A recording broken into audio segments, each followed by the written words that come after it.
ख़त्े के हालात पे बराह करम नज़र हम रखें तो बहुत बेहतर है।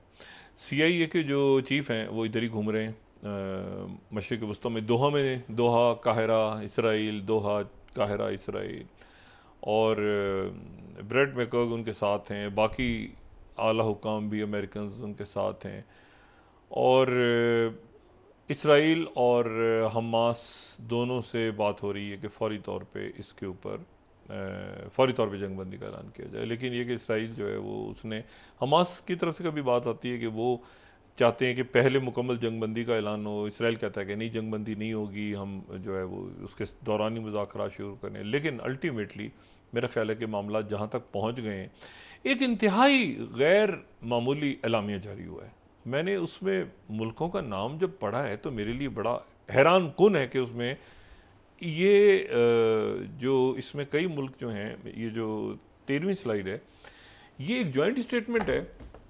Leaders of United States, Argentina, Austria, Brazil यानी ये Latin America, Bulgaria, Canada, Colombia, Denmark, France, Germany, Poland, Portugal, Romania, Serbia, Spain. अच्छा, स्पेन वो ब्राज़ील में तो आपको पता है बहुत ज़्यादा फ़लस्तीनियों का कि स्पेन ने जाने का ऐलान कर दिया है कि हम साथ जाना चाह रहे हैं जनूबी अफ्रीका के, और उन्होंने तस्लीम वगैरह भी की है।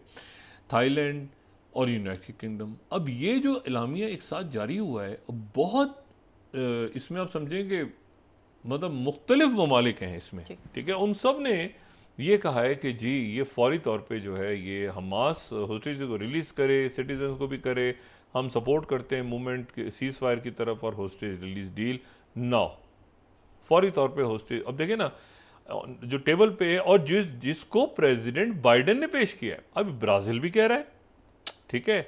इसमें जो है वो आप देखें, इसमें जो है वो कनाडा तो ज़ाहिर है साथ है अमेरिका, लेकिन मेरे लिए इसमें ब्राज़ील, कोलंबिया और स्पेन, यानी वो मुल्क जो कि फ़लस्तीनियों के साथ हैं बड़ा खुल के, वो मुल्क भी इसमें जो है वो ये कह रहे हैं कि जी फौरी तौर पे सीज़ फायर, और ये इस स्टेटमेंट का इशू होना जो है वाइट हाउस से, ये मेरे लिए थोड़ा सा इंपॉर्टेंट भी है। उसका मतलब है कि मामला जो है it's time for the war to end, this deal is necessarily is the necessary starting point.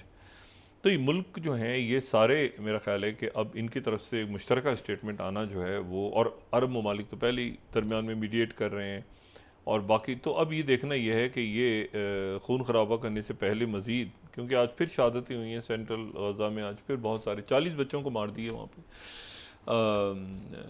नुसैरा school में, और ये जो है ये यूनाइटेड नेशंस इस स्कूल को रन कर रहा था, और उन 14 बच्चे हैं उसमें, मतलब 40 लोग टोटल, 14 बच्चे हैं, 9 ख़वातीन हैं जो टीचर्स या उनकी मदर्स थी, वो सारी जो है वो उसमें 73 लोग उसमें ज़ख्मी हुए हैं। तो ये मुसलसल जो है ये वहाँ पे शहादतें बढ़ रही हैं। तो मेरा ख्याल था कि वो राइट, एक वक्त तो खैर गुजर गया, बहुत ज़्यादा हो गया, लेकिन अब इसको जंग को यहाँ पे रोकना बहुत ज़रूरी है। अच्छा, जंगें फैल रही हैं, जंगें अभी उनका कोई सिमटने की कोई, इन्होंने हुतीज़ ने कहा है कि मज़ीद उन्होंने अटैक्स किए हैं शिप्स के ऊपर, लेकिन उसकी कंफर्मेशन नहीं अभी हुई, तो मैं वो बात नहीं करना चाह रहा, लेकिन हुतीज़ की तरफ से अटैक हुआ है।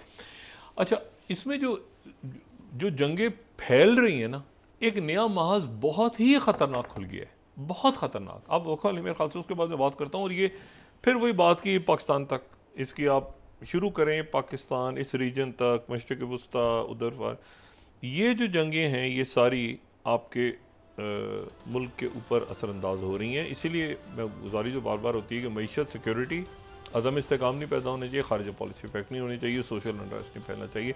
ये बुनियादी असूल हैं, इनके ऊपर सब तवज्जो दें।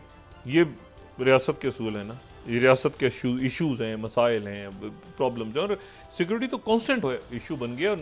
जो पुरअमन मुल्क हैं जहाँ पर कभी टेररिज्म नहीं हुआ, वहाँ पर भी सिक्योरिटी इन हालात के अंदर, एक कभी कोई आदमी उठता है गोली चला देता है, कभी कोई उठता है कोई छुरा मार देता है किसी को, एक बहुत ही दुनिया में अजीब से हालात हुए हैं ना, अनयूजुअल सिचुएशन है। डॉक्टर साहब ये कहते हैं कि बानी पीटीआई को जो सहूलियात मिली है वो VIP सहूलियात नहीं है, बल्कि बेटर क्लास। मुझे इसमें सिर्फ ये नहीं पता कि खाना कहाँ बनता है, बाकी इसमें कोई एक्स्ट्रा चीज़ नहीं सवाए साइकिल के, और जो है वो सिक्योरिटी की वजह से उन्होंने अलग रखा होगा, जो कि खान साहब के लिए मेरे ख्याल से मुनासिब है। और इस तरह के वाक़यात बहुत होते हैं, ये जो इस तरह की शख्सियात हैं उनके साथ ऐसे वाक़यात बहुत होते हैं कि जी जेल के अंदर हमला कर दिया और ये हो गया, और इस तरह का कोई वाक़या, तो सिक्योरिटी के लिए उनको अलग से रखा है, तो ये मुनासिब है, उनकी अपनी सिक्योरिटी के लिए अच्छा है। और तो बाकी इसमें कोई ना कोई वीवीआईपी चीज़ें हैं ना, ये बिल्कुल बेटर क्लास जैसे सिंपल। अच्छा, टीवी के बारे में आपको बता दूं, टीवी के जो सी क्लास के कैदी हैं वो भी टीवी देख रहे होते हैं। जेलों में मैच हो रहे होते हैं दिन के वक्त, फुटबॉल मैच, वॉलीबॉल मैच, ये सारा बड़ा हल्ला गुल्ला, शहर पूरा आबाद होता है। तो ये टीवी और ये चीज़ें जो, हाँ अलग से कमरा और ये उसमें, और एक ये बेटर क्लास के अंदर अवेलेबल 12, और सिर्फ पीटीवी, ये केबल नहीं होता जेल में। अच्छा, 12। अब इसमें इशू ये है कि जो मैं कहता हूँ नया महाज जो बड़ा महाज है, और ये बहुत बड़ा महाज है और इसके ऊपर नज़र रखना ज़रूरी है, और वो ये है कि ये मशरिक़ वस्ता के हालात तो ख़राब हो ही रहे हैं। पड़ोस में इलेक्शंस के अभी रिज़ल्ट आने हैं। मुझे ये नहीं पता कि ये जो योगी जो वहाँ के जो उत्तर प्रदेश के योगी ब्रांड का क्या बनेगा, क्योंकि वो जो हैं गालिबन मेरा ख्याल है अमित शाह खुश हो रहे होंगे इस पर, क्योंकि वो अपने आप को जानिशीन तस्वुर कर रहे थे मोदी साहब का आगे जाके, तो वो तो वहाँ पे ठुस हो गया सारा उत्तर प्रदेश में। मायावती जो है खूब कोस रही है मुसलमानों, वो प्लान बीबी चौपट हो गया। उत्तर प्रदेश जो है वो मेरा अब किसके ऊपर मलबा डलता है, कौन सी सफाई धुलाई होती है, बीजेपी क्या करती है नहीं करती, कैसे वो फैसला करते हैं, ये देखना है आने वाले दिनों में। बहरहाल हो सकता है वो 8 से 9 तारीख को चला जाए, क्योंकि कुछ लोग शायद 8 को ही हो, वो जो तकरीब होनी है हलबरदारी की, कुछ लोगों ने बाहर से भी आना है वगैरह। लेकिन जो मैं आपसे कह रहा था कि जो अलग से महाज खुल रहा है, वो महाज जो बड़ा ख़तरनाक है, बहुत ही ख़तरनाक, वो है सूडान के हालात ख़राब हो रहे हैं। अच्छा, वो कहेंगे हमसे सूडान का क्या ताल्लुक बन रहा है, तो ये बिल्कुल जहन में रखें कि सूडान ये बिल्कुल बहरा अमर के परे हम चले जाएं, सूडान वही सूडान जहाँ चंद रोज़ पहले हमने बात की थी कि वहाँ पे एक पोर्ट देने की बात हुई है रशिया को, और रशिया को पोर्ट देने की बात हुई है, और ये वही सूडान है जहाँ उमर अल बशीर थे, और जहाँ उसामा बिन लादेन, और जहाँ सारा जो मतलब सूडान एक बड़ा इम्पॉर्टेंट उसकी जियो पोलिटिकल लोकेशन भी है, मुल्क भी बड़ा खूबसूरत है। वहाँ पर जो है वो 100 बंदों को एक गांव में मार दिया है उनकी जो रैपिड फोर्स वाले हैं। अब जो रैपिड फोर्स है उनकी मतलब ये हुआ है ना कि उमर बशीर को हटाया उन्होंने, और दो जो एक तो उनके फ़ौज के सरबराह हैं बुरहान, जनरल बुरहान, और एक जो पैरामिलिट्री है उनकी, जो कि ठीक है पैरामिलिट्री वाले जो हैं वो उसको हेड कर रहे हैं हमीती कबीले के, हमदान हमीती। अब उनमें उन्होंने जो है वो ये जो हमीती कबाइल हैं ये अरब हैं, तो ये जहन में रखें कि दारफोर में जो कत्लेआम हुआ था ये अफ्रीकन और अरब्स के दरमियान हुआ था। मतलब जो कत्लेआम दारफोर में हुआ था सूडान का, तो वो कुछ अरब कबाइल कहलाते हैं, कुछ अपने आप को अरब नहीं कहते बल्कि वो अपने आप को अफ्रीकन कबाइल कहते हैं। उनके दरमियान ही खाना जंगी हुई थी, और उस खाना जंगी के दौरान जो हमीती का ग्रुप है इन्होंने बड़ा एक्टिव रोल प्ले किया था। ये एक ज़माने में इनको कहना गद्दाफी सपोर्ट करते थे, फिर इनको जो है वो चार्ड के लोगों ने सपोर्ट किया, कभी अमेरिका और फ्रांस ने भी सपोर्ट किया माजी में, लेकिन बाद में उमर अल बशीर ने सपोर्ट किया जब इन्होंने ये 2010 के अंदर ये पीस अकॉर्ड हो गया और दारफोर का कत्लेआम ख़त्म हुआ, तो फिर उन्होंने इस पैरामिलिट्री फोर्स को कहा कि आप शामिल हो जाएँ, फ़ौज का हिस्सा बन जाएँ। लेकिन यह है कि इनकी पैरामिलिट्री के हेड की और फ़ौज के सरबराह की आपस में लड़ाई हो गई। उमर अल बशीर को हटाने के बाद ही आपस में लड़ पड़े, और अब ये 2 ग्रुप्स आपस में लड़ रहे हैं। अब इसमें एक ग्रुप को रशिया, और जो है वो पहले ये था कि रशिया शायद जो रैपिड फोर्स है उसको सपोर्ट कर रहा है और बुरहान जो है उनको सपोर्ट नहीं कर रहा, लेकिन बाद में जो पोर्ट का मुआहदा हुआ वो तो उनकी फ़ौज के साथ हुआ।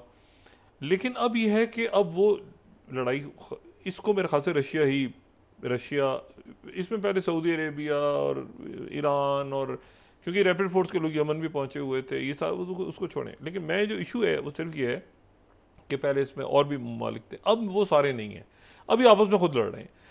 लेकिन जो रशिया और चाइना यहाँ पे मेरे ख्याल से सीज़ फायर फ़ौरन करवाएंगे, क्योंकि हालात ख़राब हो। अच्छा, वो जद्दा भी नहीं जा रहे सीज़ फायर के लिए। उनको कहा गया कि आप जद्दा आएँ, पीस टॉक्स करें, यूएई आएँ, पीस टॉक। मुख्तलिफ मुल्क चाह रहे हैं कि पीस टॉक्स, वो खुद असला लेके आगे निकल पड़े। तो मेरे ख्याल से रशिया, क्योंकि जो लेवरॉव हैं वो पहले तो गिनी पहुँचे, जो हमने डिस्कस किया था। गिनी के बाद वो कॉन्गो पहुँचे, कॉन्गो के बाद जो है वो बुर्किना फासो पहुँचे, उसके बाद तो चार्ट पहुँच गए। ठीक है ना। तो उन्होंने तकरीबन ये सारी जो साहिल की पट्टी और ये जो पूरा इलाका है, इसका अगर वो नक्शा भी देखें हम, तो वो चार्ट पहुँचे, और चार्ट से अब यानी अफ्रीका में है वो, अब मेरे ख्याल से चले जाएंगे वापस। लेकिन वो साहिल की पट्टी और ये जो मगरबी अफ्रीका और चार्ट जो है उस वो मिलता है सूडान के साथ। अगर आप चार्ट की लोकेशन देखें तो वो दारफोर दरमियान में और फिर सूडान है। तो यहाँ से बहुत बड़ी तादाद में लोग इस खाना जंगी की वजह से चार्ट में चले गए हैं।